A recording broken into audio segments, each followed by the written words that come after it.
Okay, section 3.3, our third lecture.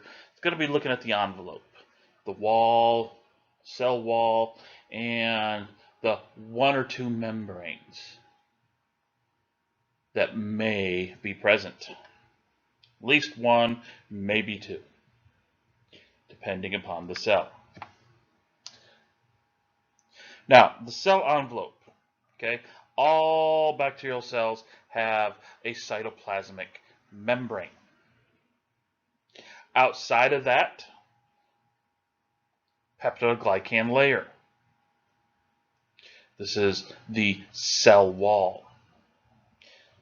Thick, thin, depending upon which bacterial species you're talking about. Depending upon the bacterial species, the genuses, well, there may be a secondary membrane, an outer membrane covering everything. And in a mixed, these two or three components of the cell envelope could be lipoproteins, teichoic acid, lipopolysaccharide.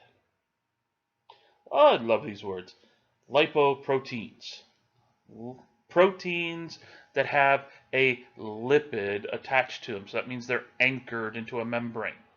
It's mostly proteins with a lipid anchor. Lipopolysaccharide.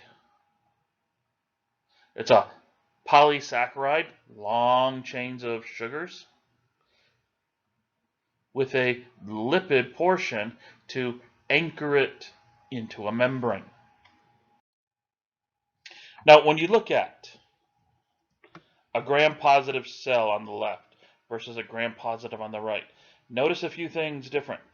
Big, thick purple here is hundreds and hundreds of layers of peptidoglycan outside of the cytoplasmic membrane. Here, the gram-negative, the cytoplasmic membrane, and a very thin peptidoglycan cell wall. But there's a secondary membrane, this outer membrane, where you find those lipopolysaccharides and lipoproteins I was talking about. Relatively the same cytoplasmic membrane, there's not too much difference between them. The thickness of the cell wall, gram-positive, gram-negative. The presence or absence of a secondary outer membrane. You look up here, colorized, transmitting electron, microscope picture, non-colorized. Here, you can see the dual membranes, single membrane, thick cell wall. Now that cell wall is composed of peptidoglycans. Now, as I told you before, if it's a big word, break it down into its parts. Peptido means peptide. Short chains of amino acids attached to glycans. Long chains of sugars. This peptidoglycan is going to be a relatively pretty, oh good lord, cannot think of, it's a structure that is there for support. It is very somewhat rigid. Okay, its whole point of being is to counter osmotic stresses. Okay, water goes into a cell, water comes out of a cell. Same thing happens to you. You get dehydrated, you lose water in your cells. They shrink down a bit. You get rehydrated, they swell back up to normal. Bacterial cells cannot handle that.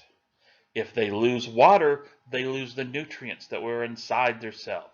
Too much water coming in, cells swell up, cells pop like a balloon. So you have this relatively sturdy, rigid cell wall. It's not as rigid as a brick wall, but it's pretty close. It's great at countering this push and pull of osmotic stresses.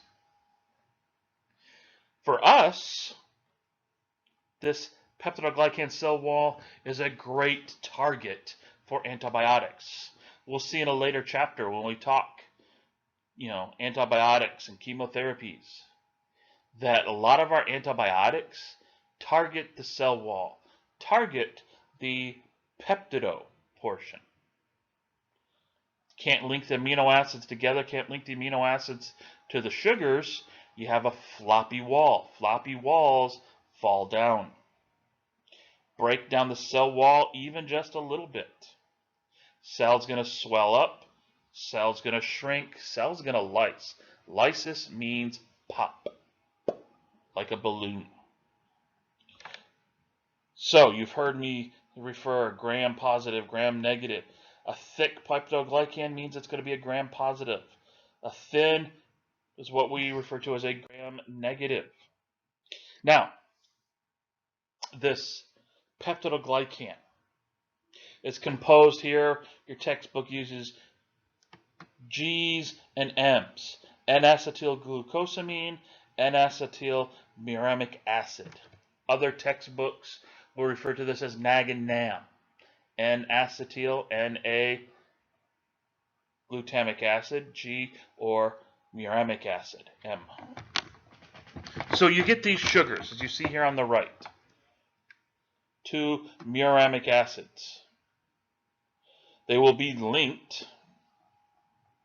by short amino acid chains. So you get these long strands of sugars, and then between the M's on parallel strands, you get this buttress, this cross-link. What this does is if you try to move this one strand here, you try to wiggle it left and right, you have to move all millions of strands this way, all millions of strands that way. But one layer of peptidoglycan does not a cell wall make. Think about it. It's about as flimsy as a piece of paper. Now, if you layer a bunch of pages, hundreds of these pages, they're still quite flimsy. Unless you can link them together. So, one piece of paper, flimsy. Stack a couple of hundred on top of it, still flimsy. Unless you go through and you put glue between each page. So you now have 100 pages glued together. Try bending that. Try tearing that. Well, you can't use glue to adhere the different layers of peptidoglycan, but what you can use is teichoic acids. Teichoic acids basically are going to be proteins that are vertical. Link layer 1 to layer 2 to layer 3 to layer 4 up through layer 100. Now when you go and you try to move that one strand of NAG and NAMs of N-acetylglucosamines, N-acetyluramic acids, not only do you have to move the millions or so to the left, the millions or so to the right, but the dozens above and the dozens below. This structure is pretty rigid. Does it have some give? Yes, but not much.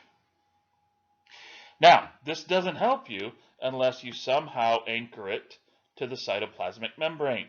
And that's where lipoteichoic acids. Teichoic acids, remember, vertical, going through layers 1 through 100. But by having a lipo portion to it, a portion of a phospholipid, it now anchors into the cytoplasmic membrane.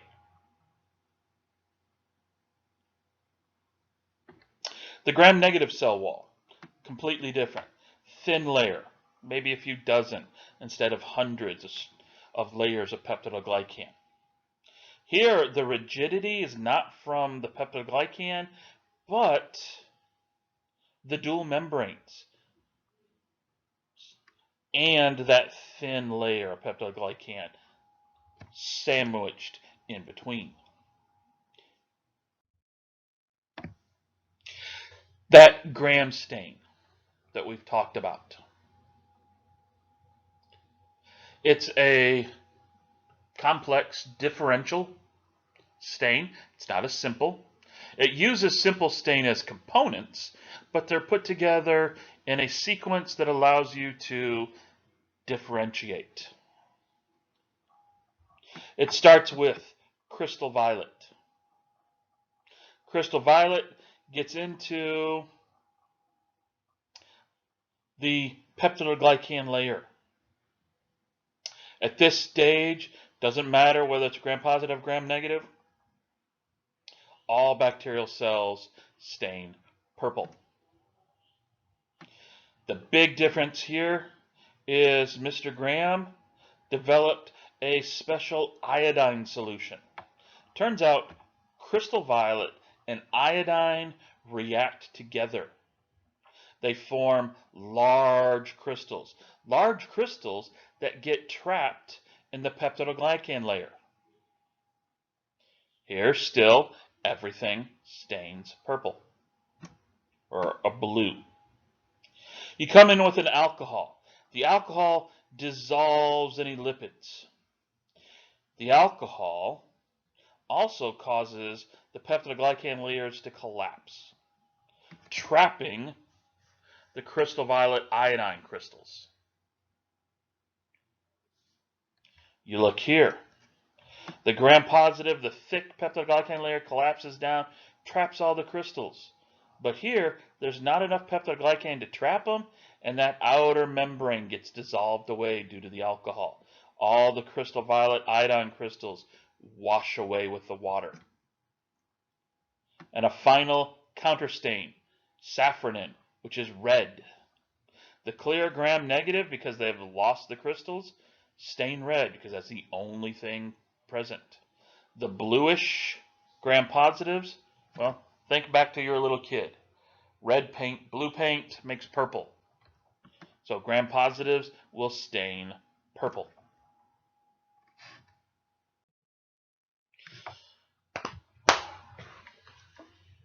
But not all bacteria have cell walls. Mycoplasma pneumoniae, a cell wall-less microbe, doesn't even have the genes to make, a cell wall. Peptidoglycan, mycolic acid, whatever. Doesn't have the ability. So, no cell wall, no set shape. This one's pleomorphic. Depends upon osmotic pressures and other things going on what shape, what size it is. Because it doesn't have a cell wall, well, limited targets for our antibiotics on how to treat it. We're finding mycoplasma is becoming more and more of a problem in medical settings. We're finding it in drugs. We're finding it in, soaps all throughout hospitals. We're finding it in wounds now. The antibiotics are getting rid of all the other bacteria and no competition, so Mycoplasma pneumoniae, free open terrain. We also know of what are called L forms. Certain bacteria under certain hostile conditions, in the presence of certain antibiotics at certain concentrations, will basically just shed their cell wall. Don't know why, don't know how they came about this, but it reduces stress on the cell. Any external stress, or some of them, it's going to be somewhere in their life cycle, their growth cycle.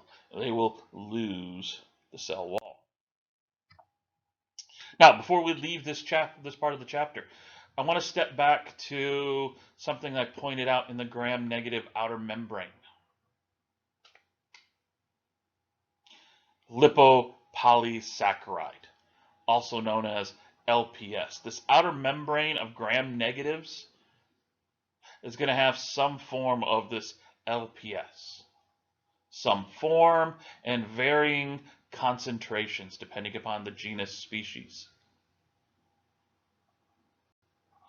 E. coli, the bloody one I talked about in the last lecture, that has the shigatoxin. E. coli 0157H7 deals with right here. 0157, the O antigen, 157th version of it. H7 has to do with the core and the lipid A portion. This lipopolysaccharide, or what's known as LPS, is going to be found in the outer membranes. We're really not sure what it does specifically for the cell. We just know that it's bad for us.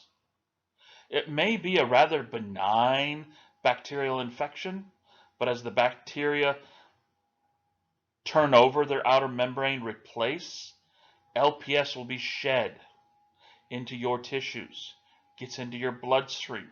Next thing you know, LPS is binding to any and all receptors, triggering shock. Shock is deadly, whereas the actual bacterial infection, not so much.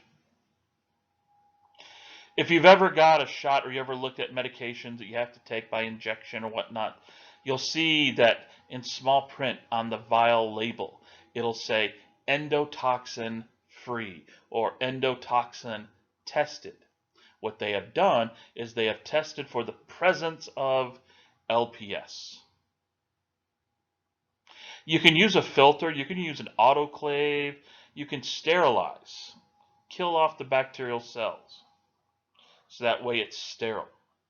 But if a bacteria got into any medication you're going to be injecting into a human or an animal, LPS is present. Heat does absolutely nothing to LPS. It'll be sterile, technically sterile, nothing growing, but it's still as damaging, if not deadly, to humans.